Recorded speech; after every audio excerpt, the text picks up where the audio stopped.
हमारा second lesson चला था, उसमें हमने पृथ्वी की उत्पत्ति के बारे में पढ़ लिया था और आज हम पढ़ेंगे ब्रह्मांड की उत्पत्ति के बारे में, या ब्रह्मांड का जैसे कैसे विस्तार हो रहा है, या किससे मिलकर ब्रह्मांड बना है, या कैसे इसकी उत्पत्ति हुई, इसके बारे में हम पढ़ेंगे और ब्रह्मांड की उत्पत्ति को समझने का प्रयास करेंगे अलग सिद्धांत के माध्यम से। यानी ब्रह्मांड है ये किन पदार्थों से मिलकर बना, पहले तो ये देखते हैं कि ब्रह्मांड में शामिल क्या क्या चीज़ें। यानी ब्रह्मांड वो अनेक तारों से मिलकर बना है, तारे हैं, आकाशगंगा है। आकाशगंगा क्या होती है? आकाशगंगा होती है यानी असंख्य तारों का समूह है, और वो भी सर्पिल आकार में, यानी सर्पिल आकार में, सर्प की भांति जो होते हैं, सर्पिल आकार में असंख्य तारों के समूह को आकाशगंगा कहते हैं। आकाशगंगा हुई, तारे हुए, ग्रह हुए, उपग्रह हुए, ये सब मिलकर क्या बनाते हैं? ब्रह्मांड को बनाते हैं। तो धीरे धीरे ब्रह्मांड का विस्तार अभी भी हो रहा है। तो ये ब्रह्मांड का विस्तार कैसे हो रहा है, हम किन सिद्धांत के माध्यम से जानेंगे और किसने ये बात कही, तो इसके बारे में हम पढ़ेंगे। तो ब्रह्मांड की उत्पत्ति के बारे में सबसे पहले और सर्वमान्य सिद्धांत 1927 में दिया था जॉर्ज लेमेत्रे ने। जॉर्ज लेमेत्रे ने सिद्धांत दिया था किसका? बिग बैंग सिद्धांत। बिग बैंग सिद्धांत किसके बारे में? ब्रह्मांड की उत्पत्ति के संबंध में या विस्तार के बारे में इन्होंने बताया था। इन्होंने जॉर्ज लेमेत्रे ने कब? 1927 में बिग बैंग सिद्धांत, इसके बारे में बताया था। ये सर्वमान्य सिद्धांत माना जाता है और इससे ब्रह्मांड का जो विस्तार हो रहा है या ब्रह्मांड की परिकल्पना भी कही जाती है, यानी विस्तार की परिकल्पना भी कही जाती है। इसके बाद 1929 में एडविन हब्बल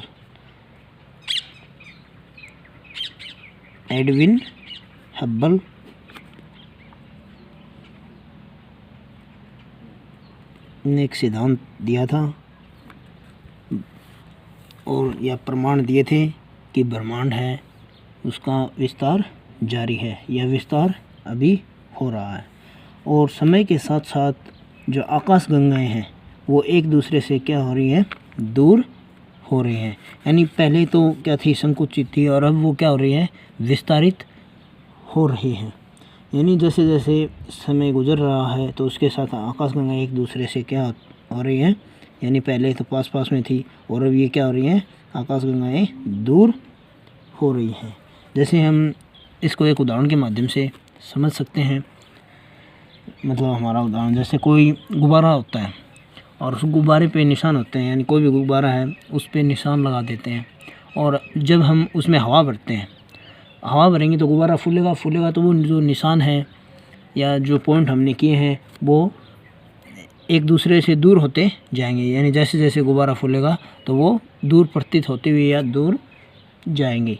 तो इसका गुब्बारे का तो हम आंशिक रूप से ले सकते हैं उदाहरण, यानी क्योंकि उसमें तो जो पॉइंट होते हैं या जो निशान लगाए होते हैं वो भी साथ में फैलेंगे, लेकिन जो आकाशगंगाएं हैं वो नहीं फैलती, पर एक दूसरे से दूर जरूर होती हैं। तो मतलब आकाशगंगाएं दूर होंगी तो ब्रह्मांड का क्या होगा? विस्तार होगा। यानी ये बिग बैंग सिद्धांत के अनुसार माना जाता है। और इसमें 3 अवस्थाएं हैं और इन 3 अवस्थाओं के माध्यम से हम इसकी उत्पत्ति के बारे में समझ पाएंगे। तो 3 अवस्थाएं कौन कौन सी हैं?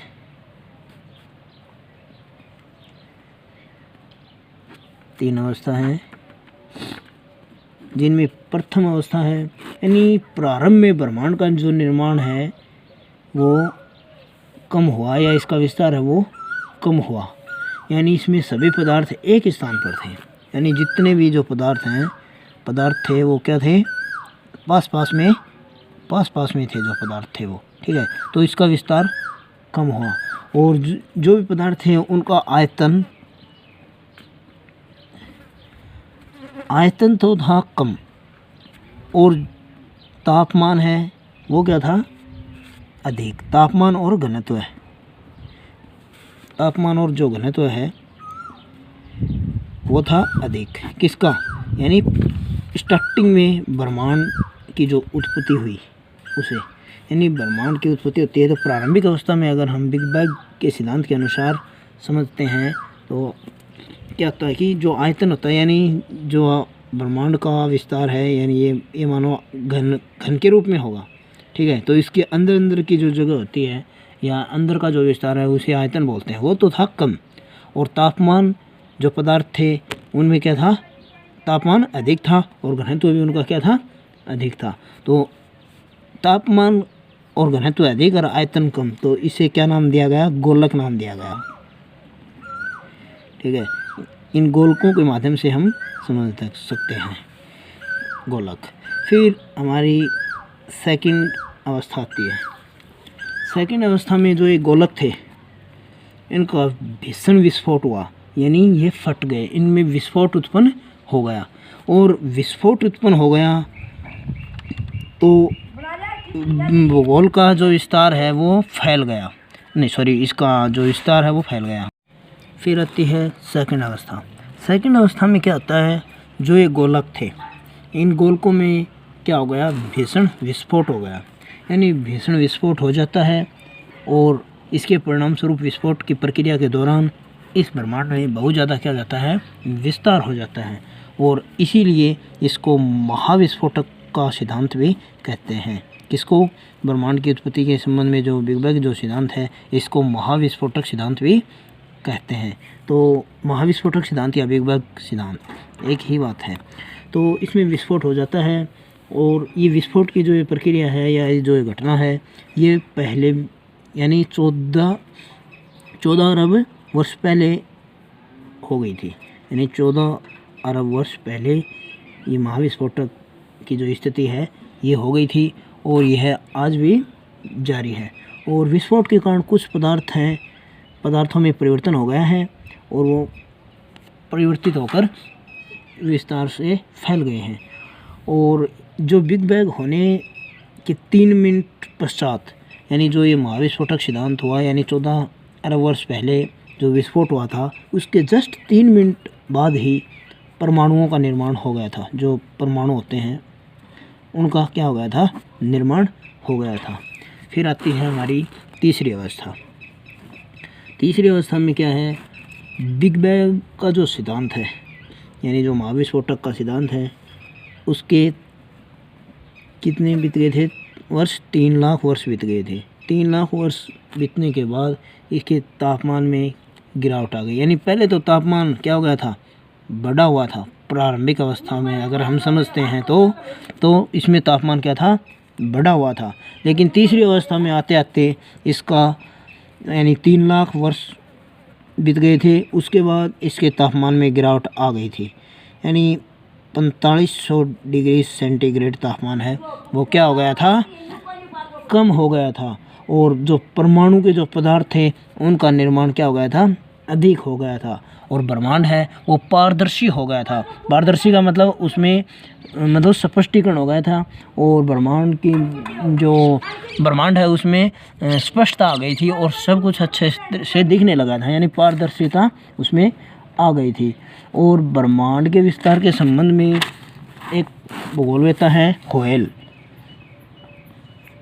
उन्होंने इस बात का समर्थन किया और कहा कि ब्रह्मांड में विस्तार नहीं हो रहा है। लेकिन वैज्ञानिकों के प्रमाणों ने ये सिद्ध कर दिया है कि या कई प्रयोगों के माध्यम से समझते हैं तो कहा जाता है कि विस्तार हो रहा ब्रह्मांड में। लेकिन होयल है उन्होंने ये कहा था कि ब्रह्मांड में विस्तार नहीं हो रहा। उसने इसे स्थिर अवस्था संकल्पना के नाम से समझाया था। होयल ने क्या समझाया था?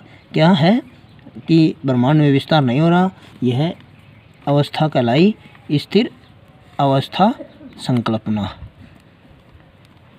स्थिर अवस्था संकल्पना किसने दी थी? होयल ने। इन्होंने क्या कहा था कि ब्रह्मांड का विस्तार नहीं हो रहा, यह क्या है? स्थिर है या स्थायी है। लेकिन अलग अलग वैज्ञानिकों ने प्रमाण दिए, तब ये हुआ कि ब्रह्मांड का है जो उसका विस्तार हो रहा है।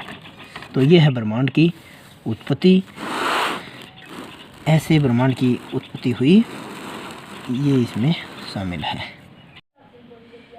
तो अब हम पढ़ेंगे तारों का निर्माण, यानी ब्रह्मांड में जो तारों का निर्माण है वो कैसे हुआ। ठीक है, तो प्रारंभ में जो ब्रह्मांड में ऊर्जा थी, जो पदार्थ थे, यानी जो ऊर्जा और पदार्थ थे वो क्या थे, कम थे।